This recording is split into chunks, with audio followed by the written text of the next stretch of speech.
भगवते वासुदेवाय नारायणं नमस्कृत्य नरं चैवं नरोत्तमं देवीं सरस्वतीं व्यासं ततो जयमुदीरयेत् नष्टप्रायेषु भद्रेषु नित्यं भागवत सेवया भगवती उत्तमश्लोके भक्तिर्भवति नैष्टिकी उपदेशामिर्दं पदं 3 उत्साहा निश्चयात् धैर्यात् तत्तत् कर्म प्रवर्तनात् संगत्यागात् सदो वृद्धे षड्भिर्भक्तिर् प्रसिद्ध्यति. ஸோ மொழிபெயர்ப்பு மட்டும் ஃபர்ஸ்ட் யாரோ ஒருத்தர் படிங்க.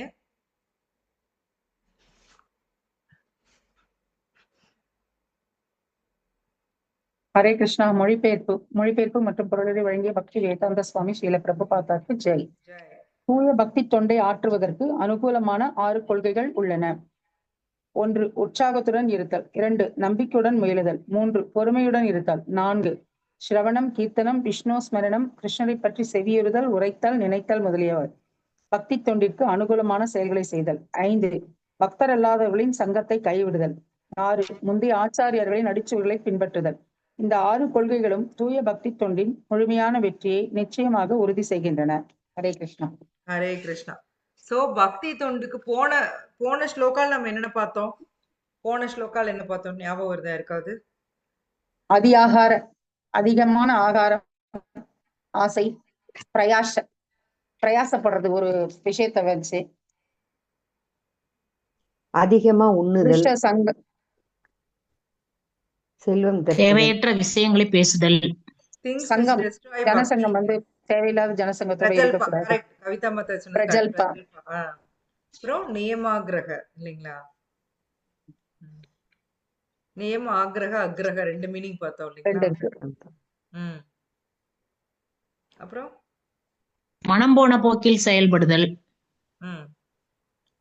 மனம் போன போக்கில் செயல்படுதல். பிரஜல்ப கிருஷ்ண உணர்வுல ஆர்வம். கிருஷ்ண உணர்வை பத்தி நம்ம பேசினாலும் அதை பத்தி தெரிஞ்சுக்க விரும்பாதவங்க கிட்ட நம்ம அதிகமா ஜனசங்கஸ்ச லௌல்யம் ச இல்லைங்களா? ஜனசங்கம். சோ அது கூட பிரபுபாத் ஒரு எக்ஸாம்பிள் கொடுத்திருந்தாரு. நம்ம அதை பத்தி உங்களுக்கு டெஸ்ட்ல கூட கேள்வி கேட்டிருந்தேன். எப்படி வியாபாரிகள் எல்லாம் ஒன்று சேர்ந்து சங்கம் வச்சிருக்காங்களோ வியாபாரம் நல்லா பண்றதுக்காக, அது மாதிரி பக்தர்களுக்கு ஒரு சங்கம் வேணும். பக்தர் அல்லாதவர்களோட சங்கத்தை தவிர்த்தரணும். லௌல்யம்னா என்ன? பேராசை. சோ இந்த 6 விஷயமும் என்ன பண்ணும்? பக்திய அழித்து விடாது. இப்ப இந்த ஸ்லோகம் நம்ம என்ன பார்த்துட்டு இருக்கோம்? இந்த 6 விஷயங்கள் பக்தியை வளர்க்கும். உற்சாகமா இருக்கிறது, பொறுமையா இருக்கிறது, நம்பிக்கையோடு இருக்கிறது, பக்தர்கள் அல்லாத சங்கத்தை கைவிடுதல், ஆச்சாரியர்களின் அடிசுவட்டில் நடத்தல், அனுகூலமான செயல்களை செய்யலாம். பக்தி தொண்டு கிருஷ்ணரை பத்தி செவியுறுதல், பாடுதல் மற்றும் நினைவில் கொள்ளுதல். சோ இது ரெண்டுலயும் நீங்க 2 ஸ்லோகாலையும் காமனா ஒரு விஷயம் ரூப கோஸ்வாமி சொல்லியிருக்காரு. அது என்னது? பக்தி. சங்கம் பத்தி அல்லாத சங்கத்தில் கைவிடுதல். எது அது பாருங்க, ரெண்டுலயுமே சொல்லியிருக்காரு பாருங்க. அதுலயும் சொல்லியிருக்காரு, இதுலயும் சொல்லியிருக்காரு. அதுலயே எது அழிச்சிரும்னா அந்த ஜனசங்கம் அழிச்சிருங்கிறாரு. இதுலயும் அந்த சங்கத்தை கைவிட்டுறணும் அப்படிங்கிறார். சங்க தியாகம் பண்ணணும் அப்படிங்கிறார். அதுல ஜனசங்கம் கொடுத்தாரு, இதுல சங்க தியாகம். சோ பக்தர்ல அதனுடைய சங்கத்தை கைவிடணும். அது 2 ஸ்லோகாக்கு காமனா இருக்கு. கரெக்ட். சோ ஃபர்ஸ்ட் உற்சாகம் கொள்வது. எந்த ஒரு விஷயமே பௌதிக விஷயம் கூட, யாரோ ஒருத்தர் அன்மியூட் பண்ணி பண்ணி வச்சிருக்கீங்க பாருங்க, மியூட் பண்ணிக்கோங்க. சோ பௌதீக விஷயங்கள் செய்யறப்ப கூட உற்சாகமா செய்யணும் இல்லைங்களா? உற்சாகம் இல்லாம செஞ்சாங்கன்னா, நம்ம ஒரு தமிழ்ல ஒரு ஃபேமஸ் ஒரு பழமொழி சொல்லுவோம்ல, ஒரு இது சொல்லுவோம், ஒரு சொலவடை ஒண்ணு, செத்தவங்கையில வெத்தலை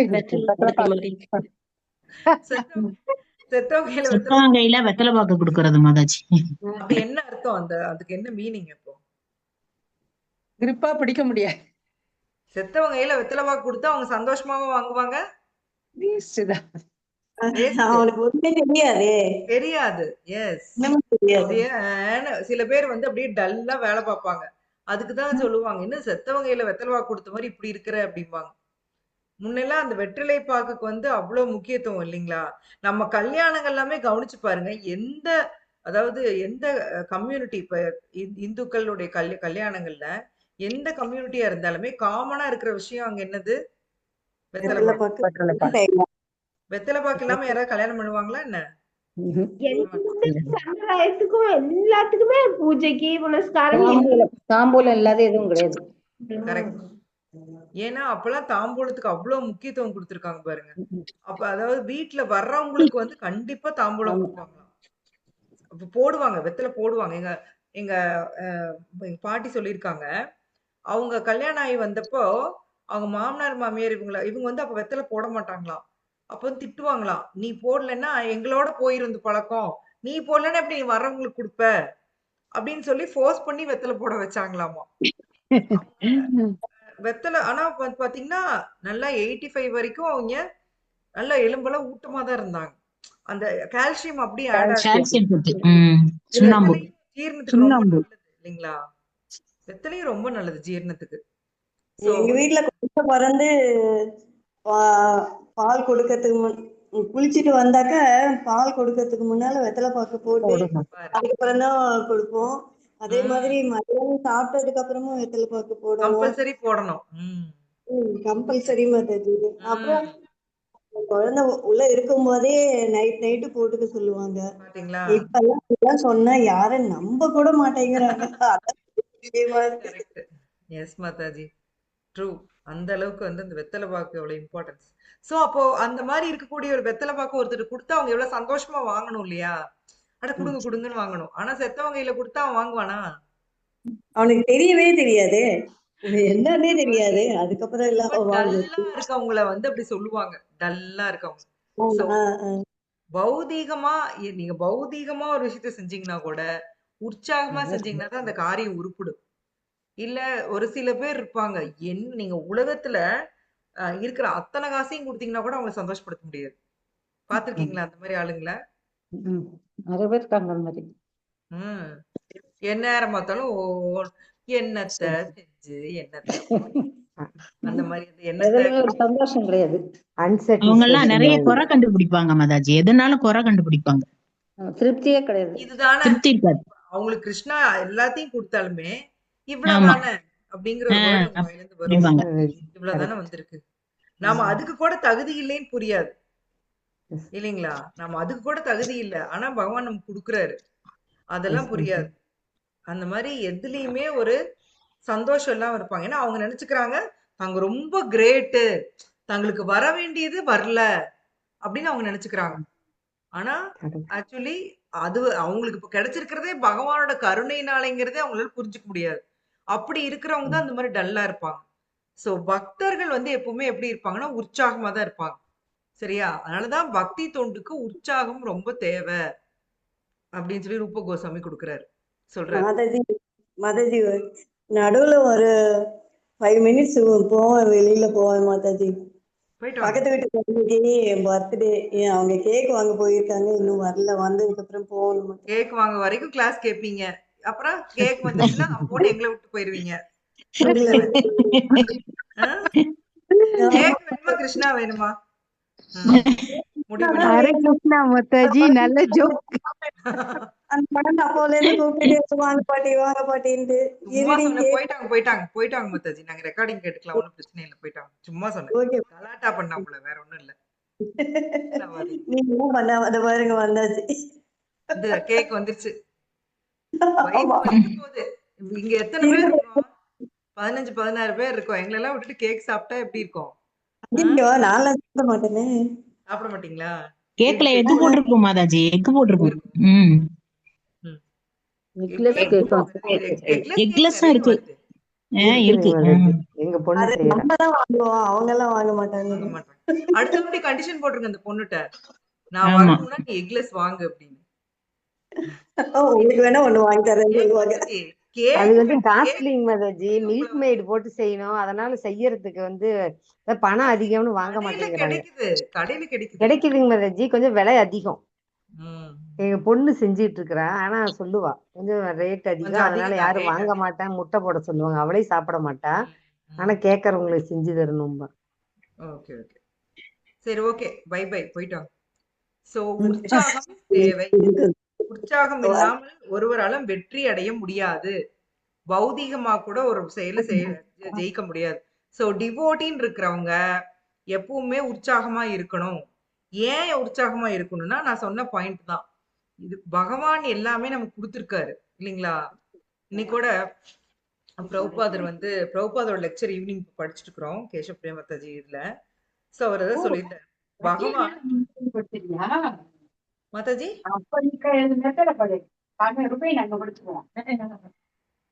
புரியல அம்புஜம் மாதாஜி.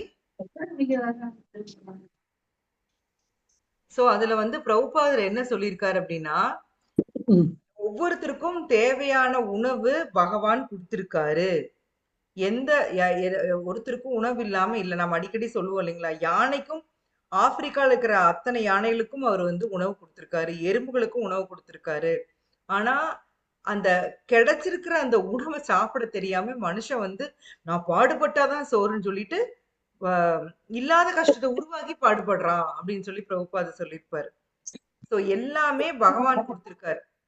சோ பகவானுடைய கருணையை உணர்றவன் வந்து எப்பவுமே வந்து அந்த மாதிரி சோகமா இருக்க மாட்டான்.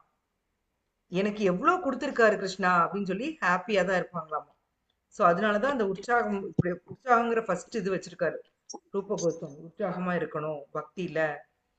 அதே மாதிரி இன்னொரு விஷயம், சோகமா இருக்கிறது அப்படிங்கிறது எதோட வெளிப்பாடுன்னு நீங்க சொல்லுங்க பார்க்கலாம். ஒருத்தர் சோகமா இருக்காங்க அப்படின்னா எதனுடைய வெளிப்பாடு? அறியாமையின் வெளிப்பாடு. சரி, அறியாமையின் வெளிப்பாடு. தாமச குணம். சரி, இன்னும் கரெக்டான ஆன்சர் வரல. பகவத்கீதா ஸ்டூடெண்ட்ஸா ஆன்சர் பண்ணல. அவங்க கிட்ட பக்தி இல்ல மாதாஜி. இல்லாதுங்க. வேற ஒரு காரணத்தினாலதான் ஒருத்தர் சோகமா இருப்பாங்க. என்ன காரணம்? உங்களுக்கு எல்லாம் நல்லா தெரிஞ்ச ஆன்சர் சொன்னப்புறம் ஐயோ இதை மறந்துட்டோமே அப்படின்னு. மாதாஜி, நம்ம ஆசைப்பட்டதை அடையலைன்னா கோவம் வருமாங்க மாதாஜி? அதான் ஏன் கடவுளை பத்தி தெரியாதனால, கடவுளை அறியாதனால. இப்ப யாரோ ஒரு word சொன்னீங்க, என்ன வேர்டு? மாதாஜி ஈகோங்களா? அதேதான், ஈகோ. தெரிஞ்ச ஆன்சரா தெரியாத ஆன்சரா? மாதாஜி தெரிஞ்சதான் நல்லா தெரிஞ்ச ஆன்சர். வாழ்க்கையில தெரியும், அனுபவிச்சுட்டு இருக்காங்க மாதாஜி. உண்மை நல்லா தெரியும். மாதாஜி. False ego. அதனாலதான் சோகம் வரும். ஐயோ நான் பாவம், நான் எவ்வளவு நல்லவ, எனக்கு லைஃப்ல இத்தனை கஷ்டம் வந்துருச்சே, என்னை இப்படி திட்டாங்களே, எனக்கு போய் இத்தனை கஷ்டம் வரலாமா, ஐயோ நான் பாவம். ஒவ்வொரு கஷ்டம் வரையிலும் யோசிச்சு பாருங்க, நம்ம இந்த ஒரு ஃபீலிங்னாலதான் கஷ்டப்பட்டிருப்போம், வேற எதுனாலையும் இல்ல. நான் பர்ஃபெக்ட், ஆனா என்னை சுத்தி இருக்கவங்க எல்லாம் என்ன கொடுமை பண்றாங்க அப்படி கூட நம்ம நினைச்சிருப்போம் இல்லைங்களா? அதுலதான் சஃபர் ஆகுமே ஒழிய, ஃபால்ஸ் ஈகோனாலதான் நம்ம சஃபர் ஆகுறோம். மத்தபடி அந்த கஷ்டத்தினால யாருமே சஃபர் ஆகுறது இல்ல. கஷ்டம், இன்பம், துன்பம் எல்லாம் வந்துகிட்டே தான் இருக்குது. அது பாட்டுக்கு வந்துட்டே தான் இருக்குமாம். அதையும் இன்னைக்கு பிரபுபாதர் சொல்லியிருந்தாரு. இன்பமும் எப்படி துன்பம் நீங்க கேட்காம வருதோ, இன்பமும் நீங்க கேட்காம வந்துகிட்டே தான் இருக்கு உங்க கர்மாப்படி. அதுக்கு சஃபர் ஆகலாமா வேண்டாமாங்கிறது யாரோட ஆப்ஷனு?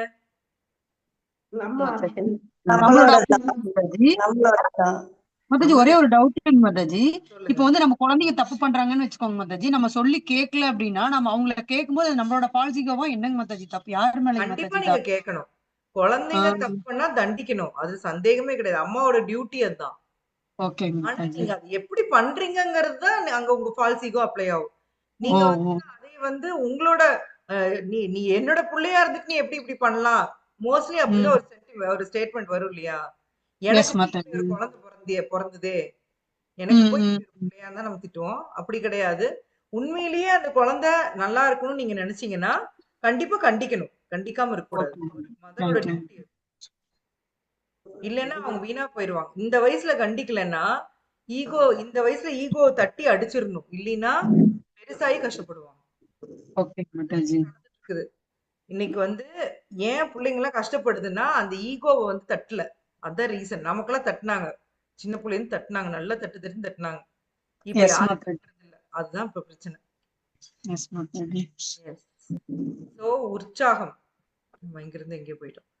ஸோ ஃபால்ஸ் ஈகோனால தான் நம்ம கஷ்டப்படுறோம் அப்படின்னு சொல்லி பார்த்தோம். ஸோ நமக்கு வந்து சோகமா இருக்கணுங்கிற அவசியமே இல்லை. பக்தியில வந்து சோகம் அப்படிங்கிற ஒரு விஷயமே கிடையவே கிடையாது. சரிங்களா? என்னைக்காச்சும் நீங்க சோகமா ஃபீல் பண்றீங்க, உட்கார்ந்து அழுகுறீங்க அப்படின்னா அதுக்கு ஒரே ஒரு காரணம் என்னது? இப்ப தெளிவா சொல்லுங்க.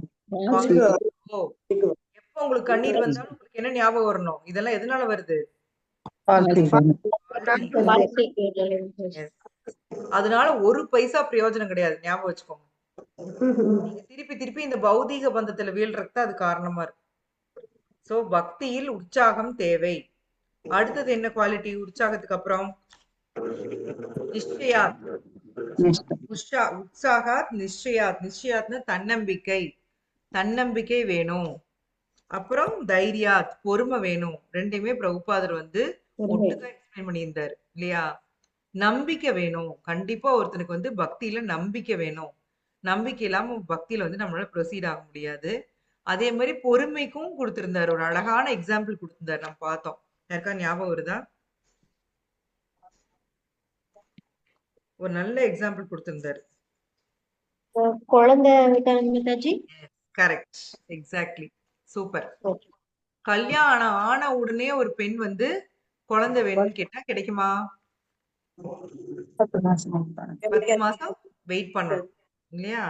அது மாதிரிதான் பக்தியிலயும் எடுத்தோடனே நான் பக்தியில முன்னுக்கு போயிருவேன்னா பௌதீக விஷயத்துல மாதிரி நம்ம பண்ணி இப்போ ஒரு பௌதீகமா ஒரு எக்ஸாம்பிள் சொல்றேன். நீட் தேர்வு நடக்க போகுது. உடனே அந்த குழந்தை வந்து ஒரு 2 வருஷம் படிக்குதுன்னு வச்சுக்கோங்க. மாங்கன்னு படிச்சு தேர்வு அதுக்குமே 2 வருஷம் படிக்கிறோம். 2 வருஷம் படிச்சுதான் தேர்வு எழுதுறோம்.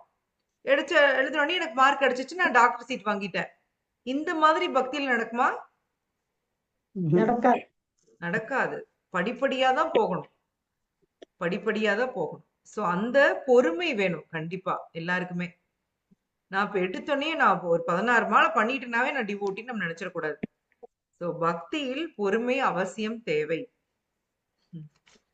சோ சரணாகதி. சரணாகதி என்பது பக்தியில் சரணாகதி என்பது ஒருவனை தன்னம்பிக்கை கொண்டவனாக மாற வேண்டும் என்பதை குறிக்கிறது.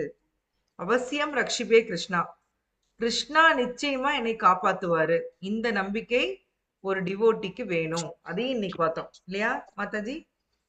சோ சோ ஒருத்தர் கோயில் கட்டுறாங்க அப்படின்னா எங்கிருந்து வருதுன்னே தெரியாது. அவங்களுக்கு வந்து அந்தந்த அன்னைக்கு தேவைக்கு பணம் வந்து பிரபுபாதர் வந்து யோசிச்சு பாருங்க. $1 மில்லியன் கையில வச்சுக்கிட்டா கோயில் கட்டினாரு யூஎஸ்ல. அவருடைய அந்த லீலாமிரதம் படிச்சு பாருங்க. வெறும் கையில $100 வச்சிருப்பாரு. அங்க பேரம் பேசிட்டு இருக்குல்லாம் எத்தனை டாலருக்கு? $1000 பேசிட்டு இருப்பாரு அவரு. கவலையே படாம பேசிட்டு இருப்பாரு. ஏன்னா அவருக்கு நல்லா தெரியும் என்ன நடக்கும். பணம் வந்துரும். கொடுப்பாரு. சோ அந்த நம்பிக்கை இருந்தது இல்லையா? அவசியம் ரக்ஷிபே கிருஷ்ணா. கிருஷ்ணா என்னை கண்டிப்பா காப்பாத்துவாரு. இந்த நம்பிக்கை டிவோட்டிஸ்க்கு வரணும். ஐயோ அவர் காப்பாத்துவாரா மாட்டாரா? என்னை விட்டுருவாரோ? ஒருவேளை நான் கஷ்டப்பட்டுன்னு கிருஷ்ணா விட்டுருவாரோ? இந்த சஞ்சலம் நமக்கு இருக்கு. இல்லைன்னு சொல்லாதீங்க. கண்டிப்பா இருக்கு. அதனாலதான் நம்ம இன்னும் முழுமையா பக்தியை எடுத்துக்கல. இன்னும் கிருஷ்ணா நம்மளை காப்பாத்தாம போயிட்டா என்ன பண்றதுங்கிற ஒரு பயம் எல்லாருக்குள்ளயும் இருக்கு. அதை தூக்கிட்டு அவசியம் ரக்ஷிபே கிருஷ்ணா. அதுவும் வந்து பக்திக்கு வந்து ஒரு சாதகமான ஒரு விஷயம். கட்டுப்பாட்டு விதிகளை ஃபாலோ பண்ணணும். அது உங்களுக்கு எல்லாம் தெரியும். அப்புறம் ஸ்ரவணம் கீர்த்தனம் அதெல்லாம் உங்களுக்கு தெரியும். சோ பக்தர் அல்லாதவரோட சகவாசத்தை கைவிடுறது அதான் நம்ம நிறைய பார்த்துட்டோம் இல்லையா? அடுத்தது வந்துட்டு முந்தைய ஆச்சாரியர்களின் அடிசூடுகளை பின்பற்றுதல். அது நாம வந்து பிரபுபாதருடைய அடிசூட்டை நம்ம பின்பற்றோம். பற்றமா இல்லையா?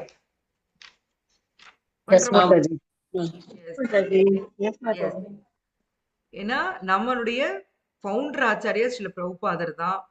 சோ ஆக்சுவலா அந்த இப்ப ஐடிசி பண்ணவங்களுக்கு எல்லாம் தெரியும். இப்ப அதாவது இஸ்கான் டிசைபிள் கோர்ஸ்னு ஒண்ணு இருக்கு. அதுல எல்லாம் பாத்தீங்கன்னா இருக்கிற அந்த ஜிபிசி மெம்பர்ஸ் இவங்களோட வேலையெல்லாம் என்ன அப்படின்னு பார்த்தா ஆக்சுவலா பிரபுபாத் வந்து தனக்கு அப்புறம் இஸ்கானை நிர்வகிக்கிறதுக்கு தனி மனிதரை அப்பாயின்ட் பண்ணல. ஜிபிசி அப்படின்னு சொல்லி கவர்னிங் பாடி கமிஷனும் அமைச்சிருக்காரு. எல்லா முக்கியமான டிவோட்டிஸ்லாம் அதுல வந்து மெம்பரா இருக்காங்க. அவங்க தான் வந்து இஸ்கானை நிர்வகிக்கிறாங்க. அவங்களுடைய ஒரே வேலை என்னன்னா பிரபுபாதருடைய டீச்சிங்ஸை மக்களுக்கு கொண்டு போய் சேர்த்துறது. சரிங்களா? அவங்களோட டீச்சிங்ஸ் கூட பிரபுபாதர் மென்ஷன் பண்ணல, தெளிவா சொல்லியிருக்காரு. தன்னுடைய உபதேசங்களை மக்களிடம் கொண்டு போய் சேர்த்துறது. சரியா? சோ பிரபுபாதருடைய அடிச்சோடுகளை பின்பற்றினாவே போதும். நாம ஒழுங்கா பின்பற்றணும்னா கண்டிப்பா கிருஷ்ணாட்ட போலாம். அதுதான் பக்தியில நம்மளுக்கு சாதகமான விஷயம். இது வரைக்கும் பார்த்துட்டோம்.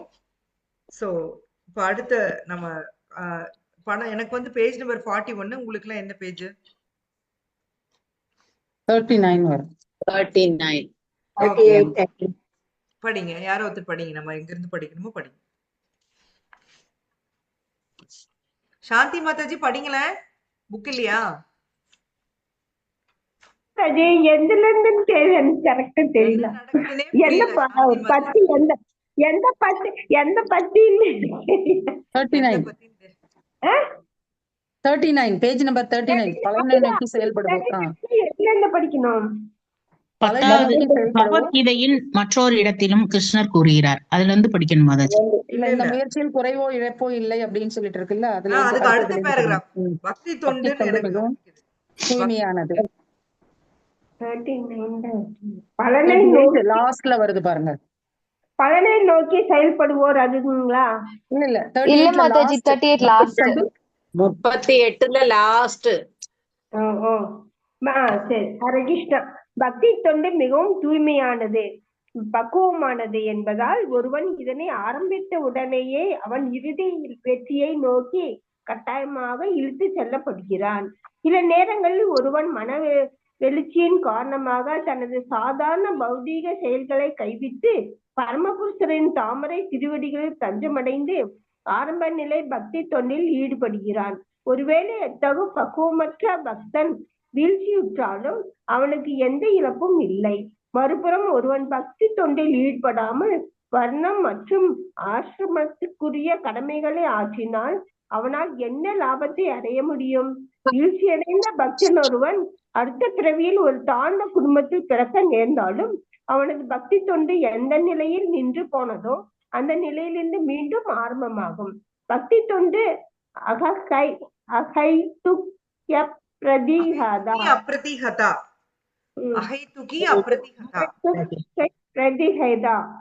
எனப்படுகிறது. இது எந்த ஒரு பௌதீக காரணத்தினாலும் உண்டாவதில்லை.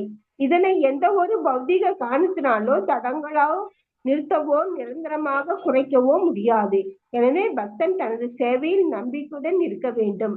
கர்மிகள், ஞானிகள் மற்றும் யோகிகளின் செயல்களில் அதிக ஆர்வம் காட்டக்கூடாது.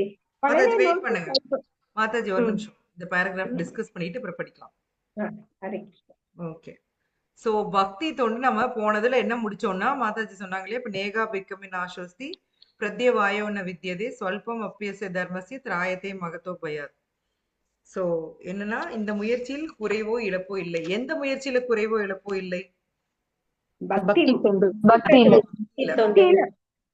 நீங்க கொஞ்சோண்டு பண்ணியிருந்தீங்கனாலும் என்ன நடக்கும்? நெக்ஸ்ட் ஜென்மால அது நின்னு போனாலும் அடுத்த இதுல தொடரும். அதுல இருந்து வரும். ஏன் அப்படி அப்படின்னா பக்தி வந்து பூரணம், தூய்மையானது, பூரணமா இருக்குது. சோ அது என்ன பண்ணும்னா நீங்க ஒரு வாட்டி பக்தி தொண்டு ஆரம்பிச்சிட்டீங்கன்னா உங்களை கண்டிப்பா வெற்றி நோக்கி இழுத்துட்டு போகுமாமா. சோ நீங்களாமே நீங்க வந்து எக்ஸ்பீரியன்ஸ் பண்ணலாம். பாத்தீங்கன்னா நீங்க கொஞ்சம் இப்படி இப்படி போனீங்கன்னா கூட கிருஷ்ண திருப்பி உங்களை பிடிச்சி வழுக்க டைம் இழுப்பாரு. எங்களுக்கு எல்லாமே அந்த எக்ஸ்பீரியன்ஸ் இருக்கு. உங்களுக்கு எல்லாம் இருக்கா? மார்னிங் தூங்கணும்னு தான் தோணுது சில சமயம். இல்ல இல்ல போய் ஜெபம் பண்ணணும்னு இன்னொரு மனசு சொல்லி அதே மாதிரி யாரோ ஒருத்தர் மூலம் ஒரு இன்ஸ்ட்ரக்ஷன் வரும். நம்மள கிருஷ்ணா விடவே மாட்டா. நீங்க ஒன்ஸ் நீங்க வந்து ஹரே கிருஷ்ணா கிருஷ்ண கிருஷ்ணா ஹரே ஹரே ஹரே ராம் ராம் ராம் ஹரே ஹரே ஜபம் பண்ண ஆரம்பிச்சிட்டீங்கன்னா நீங்க உங்களை எப்பாடுபட்டாவது கிருஷ்ணா இழுத்துக்குவாரு. அதுக்காக நான் எதை பண்ணாம அப்படியே உட்கார்ந்துருந்தா இழுப்பாருன்னு அர்த்தம் கிடையாது. நான் என் முயற்சி பண்ணிட்டு தான் இருக்கணும். என்னுடைய பௌதீக அந்த கண்டிஷனிங்னால நான் இதை விட்டு விலகினாலும் கிருஷ்ணா என்னை திருப்பியும் உள்ள இழுத்துக்குவார். சரிங்களா? சோ சில சமயத்தில் மனுஷ சாதாரண பௌதீக செயல் கைவிட்டு தானாவே சரணடைகிறாங்களாமா பகவான்கிட்ட. சோ பக்தி தொண்டின் ஆரம்ப ஏற்பாடுகளை நிறைவேற்ற தொடங்குகிறான். சோ அவன் கீழே அவன் அவன் வந்து ஆக்சுவலி நீங்க நிறைய ஸ்டோரிஸ் கேட்டிருப்பீங்க.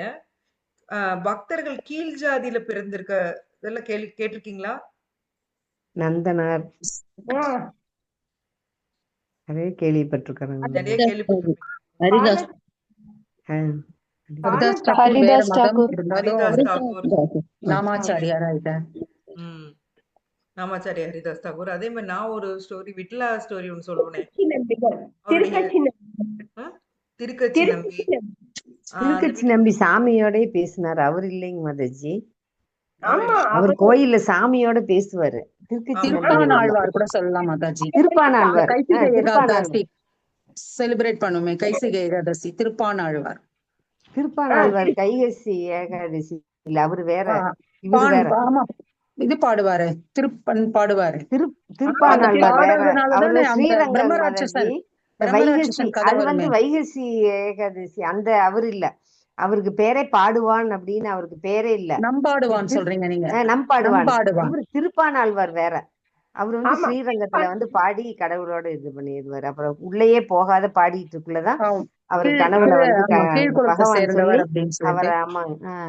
அதே மாதிரி ராமானுஜர் கூட உறங்காவிலி அப்படின்னு சொல்லிட்டு ஒருத்தர் உறங்காவில்லி. ஆமாங்க. அந்த கதையும் நம்ம இது கேட்டோம். ஏன் பக்தர்கள் கீழ் ஜாதியில பிறக்கணும்? அவங்க போன பிறவியில விட்டு போன தோஷமா இருக்கும் மாதாஜி, கர்மாவனால. பக்தர்களுக்கு கர்மாவே கிடையாது. அதுவும் பகவானோட லீலை தான். சரிங்களா? அவங்க நீ எந்த ஜாதியில பிறந்திருந்தாலும் சரி, பக்தி எடுத்துக்கிட்டீங்கன்னா, அதாவது கீழ் ஜாதி, நீங்க கர்மா படிதான் நம்ம கீழ் ஜாதியில போய் பிறக்கிறோம் இல்லைங்களா? ஒருத்தர் பிராமணரா பிறக்கிறதும் கீழ் ஜாதியில பிறக்கிறதும் நம்மளுடைய கர்மா படிதான். சோ அது அப்படி இருக்கிறவங்களுக்கும் நம்பிக்கை கொடுக்கறதுக்காதான் பகவான் இந்த மாதிரி டிவோட்டிஸ் எக்ஸாம்பிளா வைக்கிறாரு. நீ செருப்பு தைச்சாலும் பரவாயில்ல. பிரபுபாத் என்ன சொல்றாரு? எந்த குலத்துல பிறந்திருந்தாலும் பக்தி எடுத்துக்கலாம்னு சொல்றாரு.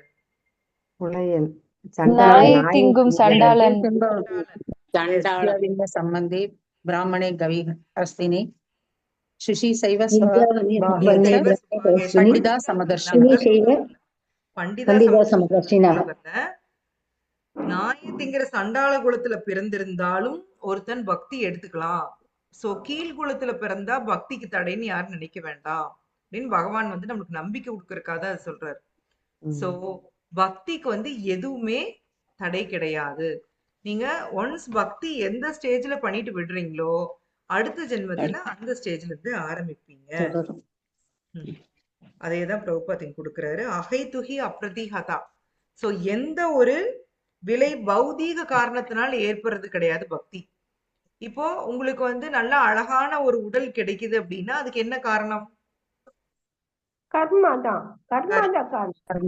ஆனா பக்திக்கு கர்மா காரணம் கிடையாது. தெளிவா புரிஞ்சுக்கோங்க. சரிங்களா? உங்க கர்மானால நீங்க பக்தி பண்ணல. உங்களுக்கு பக்தி கிடைச்சிருக்கிறது டிவோட்டிஸ் மர்சினால. சரிங்களா? போன ஜென்மத்துல நம்ம பக்தி பண்ணி பாதியில நிறுத்தி இருக்கோம். அதுதான் இப்ப பக்தி பண்றது. அதுவும் இருக்கு. அப்படி நீங்க பாதியில் நிறுத்தின பக்தியோடவே நீங்க பல ஜென்மம் இப்படியே போயிட்டு இருக்கலாம். நீங்க ஒரு டிவோட்டியை பாக்குற வரைக்கும் உங்களுடைய பக்தி ஃபுல் ஆகாது, ஃபில்ஃபில் ஆகாது. சரிங்களா? ரெண்டு விஷயம் வேணும். பக்தி சுக்ருதி வேணும் உங்களுக்கு, அக்ஞா சுக்ருதி ஆட் ஆகணும், பக்தர் உங்க லைஃப்ல குறுக்கிடணும். ரெண்டும் இருந்தாதான் பக்தி வந்து நீங்க பண்ண முடியும். நீங்க வெறும் அக்ஞா சுக்ருதி மட்டும் வச்சுட்டு கூட நீங்க பல கோடி ஜென்ம தாண்டி கூட வரலாம், பக்தர் உங்களை மீட் பண்ணாத வரைக்கும். சோ பகவான் அந்த பக்தியை வந்து பக்தர்கள் கையில கொடுத்திருக்காரு. சரிங்களா? பக்தரை மீட் பண்றதுதான் லைஃப்ல ரொம்ப முக்கியம். அந்த பக்தரோட சங்கம் இருந்தாதான் நீங்க பக்தியில வந்து வருவீங்க, பக்தியில நிலைப்பீங்க. இல்லைன்னா பக்தியில நிலைக்க முடியாது. ஏன்னா பகவான் அந்த டியூட்டியை பக்தர்கள்ட்ட கொடுத்திருக்காரு. சோ பக்தி வந்து அகைதுகி அப்ரதிஹதா, எந்த விதமான பௌதீக இடைஞ்சலுக்கும் உட்படாதது. எனவே பக்தனொருவன் தன் சேவையில் தன்னம்பிக்கை கொண்டவனாக இருப்பதுடன் கர்மி ஞானி யோகியின் செயல்களில் அதிக ஆர்வம் காட்டக்கூடாது. தேவையில்லாம அவங்களோட இதுல போய் நம்ம அதிகமா ஆர்வம் காட்டக்கூடாது. அது உங்களுக்கு புரியுது இல்லையா? கர்மி ஞானி போய் நான் அஷ்டாங்க யோகம் பண்றேன், அதை பண்றேன், இதை பண்றேன், நம்ம போக கூடாது. அதான் சொல்றேன். சோ நெக்ஸ்ட் பேராகிராஃப் படிங்க. வேற யார படிங்க? படிக்கட்டுமா மாதாஜி? படிக்கணும். ஹரே கிருஷ்ணா. பலனை நோக்கி செயல்படுவோர், தத்துவ அனுமானிகள், அஷ்டாங்க யோகிகள் ஆகியோரிடம் நிச்சயமாக பல நற்குணங்கள் இருக்கின்றன. ஆயினும் எல்லா நற்குணங்களும் பக்தரிடம் தாமாகவே விருத்தி அடைகின்றன. அவற்றிற்கான எந்த ஒரு தனிப்பட்ட முயற்சியும் தேவையில்லை. தூய பக்தி தொண்டை வளர்ப்பவரிடம் தேவர்களின் எல்லா நற்குணங்களும் படிப்படியாக தோன்றுகின்றன என்று ஸ்ரீமத் பாகவதத்தில் 5.18.12 உறுதிப்படுத்தப்பட்டுள்ளது. பக்தன் எந்த பௌதீக செயலிலும் ஆர்வமின்றி இருப்பதால் அவன் பௌதீகத்தினால் களங்கமடைவதில்லை. அவன் தெய்வீக தளத்தில் உடனடியாக நிலை பெறுகிறான். மறுபுறம் பௌதீக செயலில் ஈடுபடுபவனால் ஞானி, யோகி, கர்மி, வள்ளல், தேசியவாதி என யாராக இருப்பினும் மகாத்மா என்னும் உயர்ந்த நிலையை அடைய முடியாது. அவன் துராத்மா அல்லது தீய மனம் கொண்டவன் ஆவான். பகவத்கீதை 9.13 மேலும் கூறுகிறது, மகாத்மானஸ்து மாம் பார்த்த தெய்வீம் பிரகிருதிம் ஆஸ்ரிதாக பஜந்த்யனன்ய மனசோ ஞாத்வா பூதாதிம் அவ்யயம். பிரிதாவின் மகனே, குழப்பமடையாத மகாத்மாக்களோ தெய்வீக இயற்கையின் பாதுகாப்பில் உள்ளனர். அவர்கள் பரமபுருஷ பகவானான என்னை ஆதி புருஷனாகவும் அழிவற்றவனாகவும் அறிந்து எனது பக்தி தொண்டில் பூரணமாக ஈடுபட்டுள்ளனர். பகவத் பக்தரின் கீழ் இருப்பதால் அவர்கள் பக்தி தொண்டின் பாதையிலிருந்து விலகிச் செல்வதோ, கர்மி, ஞானி அல்லது யோகியின் பாதையை ஏற்பதோ கூடாது.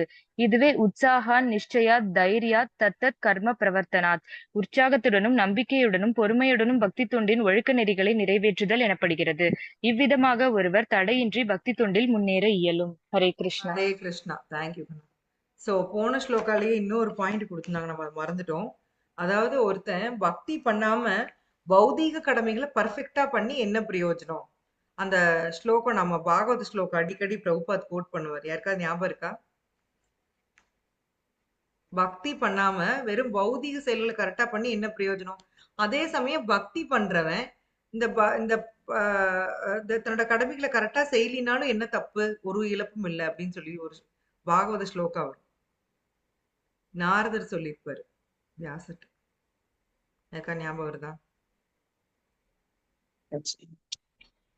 ஞாபகம் வரல. தியக்த்வா ஸ்வதர்மம் சரணாம்புஜம் ஹரேர். கேள்விப்பட்ட மாதிரி இருக்கா? தியக்த்வா ஸ்வதர்மம் சரணாம்புஜம் ஹரேர். ஞாபகம் வருது. அந்த ஸ்லோகால ஓகே தெரியலன்னா பரவாயில்ல. அந்த ஸ்லோகால பாகவதம் ஸ்லோகா அர்த்தம் பிரபுபாத் கோட் பண்ணியிருக்காரு. சோ நீ உன்னோட பௌதீக கடமைகளை பர்ஃபெக்டா பண்ணி நீ உயர வெட்டினாலும் அதுல எந்த பிரயோஜனமும் கிடையாது.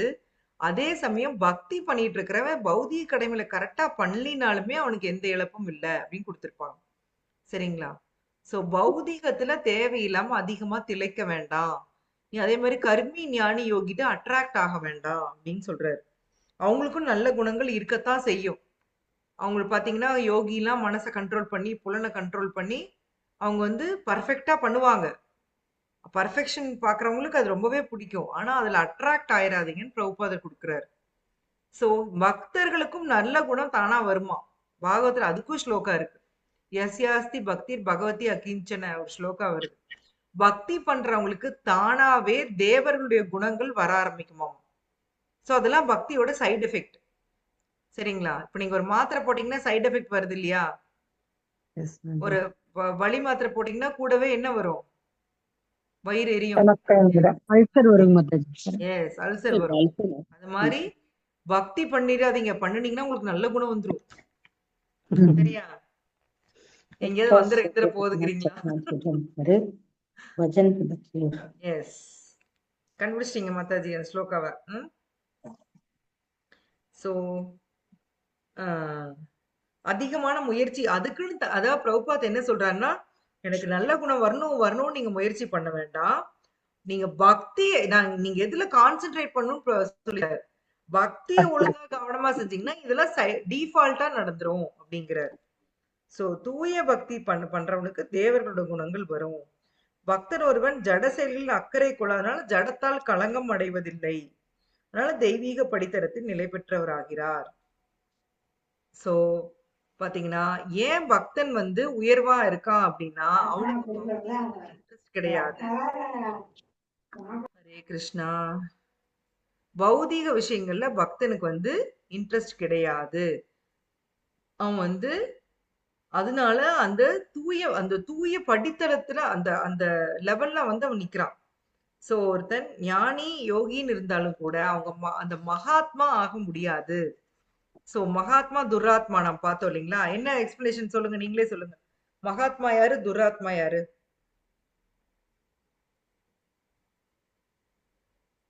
மகாத்மா தூய பக்தியில நிலையில இருக்கிறவங்க மகாத்மா. துராத்மா வந்து பக்தி இல்லாதவங்க. இது ரொம்ப ஃபார்மல் எக்ஸ்பிளனேஷன்.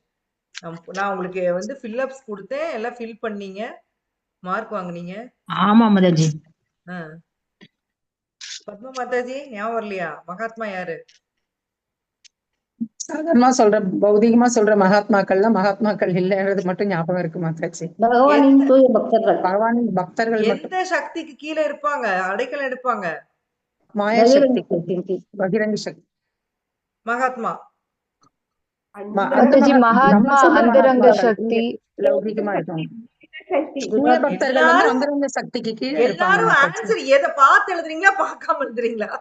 பார்க்காமதான் மகாத்மாக்கள் அந்தரங்க சக்திக்கு அந்தரங்க சக்தி அப்படி நீங்க எழுதி அனுப்புனீங்க. நான் இப்ப என்ன சக்தின்னு கேக்குறேன், நீங்க மாயா சக்தி மகா மாயாங்கிறீங்க. நம்ம இங்க சொல்ற மகாத்மாக்கள் மாதாஜி, மகாத்மா காந்தி எல்லாம் சொல்றோம் இல்லையா? நான் என்ன கேட்டேன், பக்தியில மகாத்மா தானே கேட்டேன். பக்தியில மகாத்மாக்கள் அந்தரங்க சக்தியில தான் மாதாஜி. மகாத்மா துராத்மா ரெண்டுக்கு வித்தியாசம் கேட்டிருந்தேன் இல்லையா? ஞாபகம் வருதா? துராத்மா பகிரங்க சக்தி, பகிரங்க சக்தி, மாயா சக்தி டிஃபரன்ஸ் தான் பார்த்தோம் இல்லையா? சோ மகாத்மாக்கள் அந்தரங்க சக்தியின் கண்ட்ரோல்ல இருக்கறனால அவங்க எப்படி இருப்பாங்க, உண்மையான மகாத்மா எப்படி இருப்பாங்க? அவங்க குறுகின மனம் கொண்டவங்களா இருக்க மாட்டாங்க. சரியா? நீங்க சொன்னீங்க இல்லையா, வித்யா வினய சம்பன்னே பிராமணே கவி அஸ்தினி, அப்படிதான் இருப்பாங்க. எல்லாரையும் பகவானுடைய பின்ன பகுதியா பார்ப்பாங்க. உண்மையான மகாத்மா.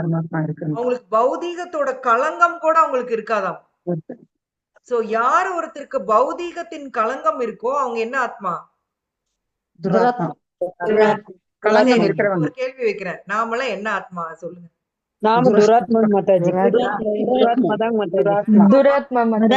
மகாத்மா வந்து பரந்த மனம் படைத்தவர்கள், துராத்மா வந்து குறுகிய மனம் படைத்தவர்கள் மாதாஜி. சரி, நாம என்ன ஆத்மா? துராத்மா.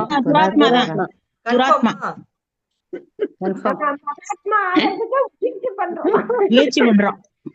முயற்சி பண்றீங்க. அதுல வேற ஒரு ஆறுதல். கரெக்ட்.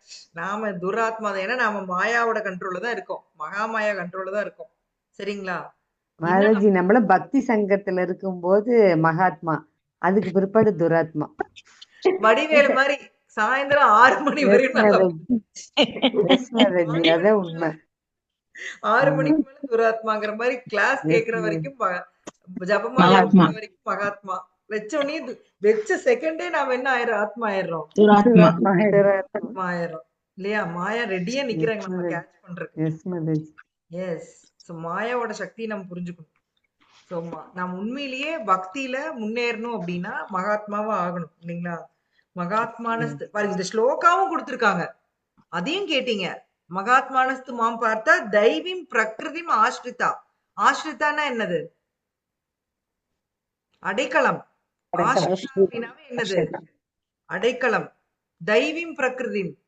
தெய்வீம் பிரகிருதிம்னா என்ன அர்த்தம்? தெய்வீக இயற்கையின் கீழே, பகவானோட கீழே அவங்க அடைக்கலம் எடுத்து. சோ மகாத்மானாவே இந்த லைன் தான் உங்களுக்கு ஞாபகம் வரணும்.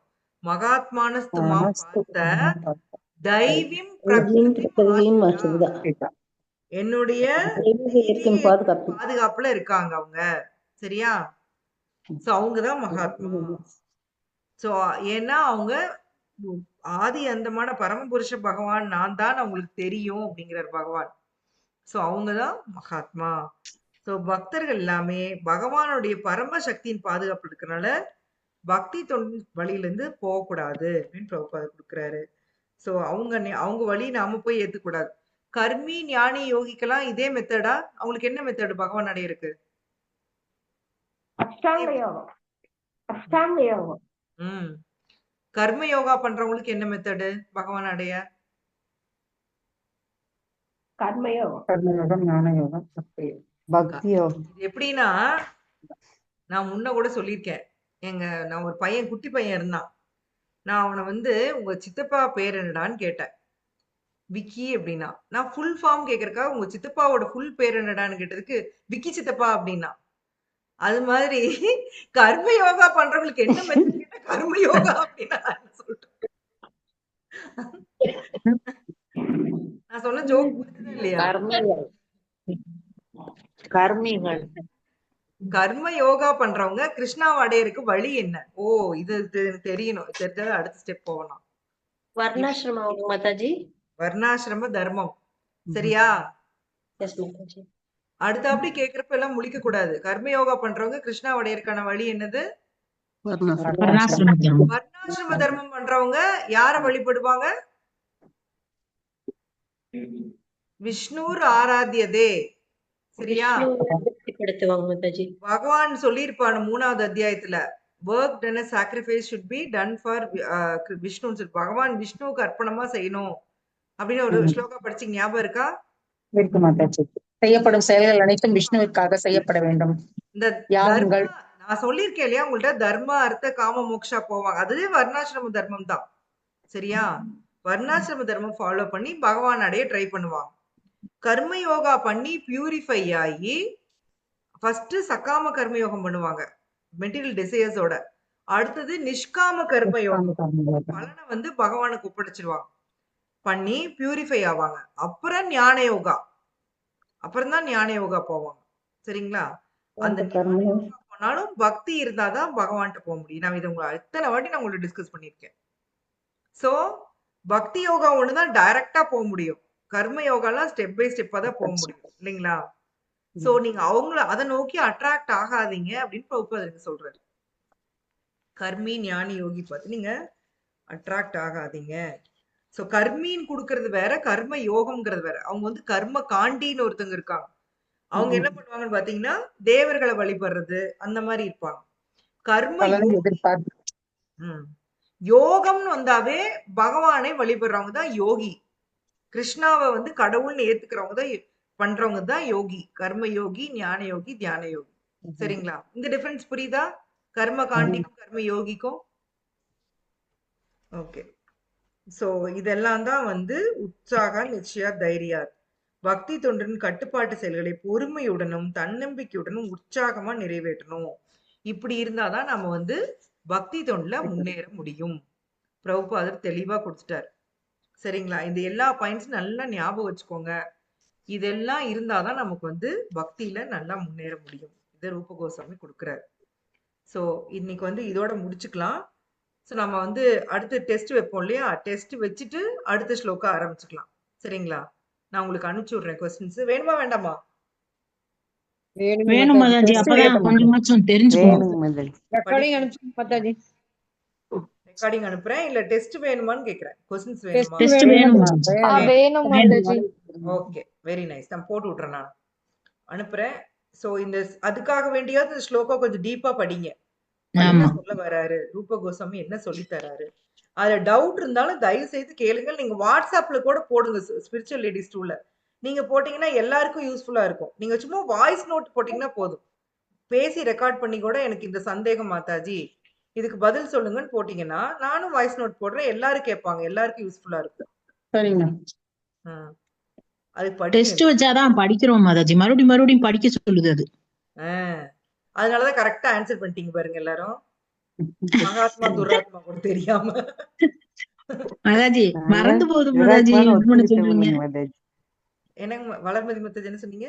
நாங்களாம் துராத்மான்னு ஒத்துக்கிட்டோம் இல்லைங்க மாதாஜி. ஆமா, எல்லாரும் துராத்மா தான். நீங்க என்ன நான் என்ன எல்லாம் துராத்மா தான். ஒத்துக்கிறதெல்லாம் ஒத்துக்கிறோம் தான். படிச்சதை கொஞ்சம் ஞாபகம் வச்சுக்கணும் இல்லையா? ஆமாங்க மாதாஜி. எல்லாம் துராத்மா தான். இதுல என்ன எல்லாம் ஒரே குட்டையில உருண மட்டைங்க தான் இல்லைங்களா? எஸ். ஓகே. இன்னும் வேற ஏதாவது சந்தேகம் ஏதாவது இருக்கா?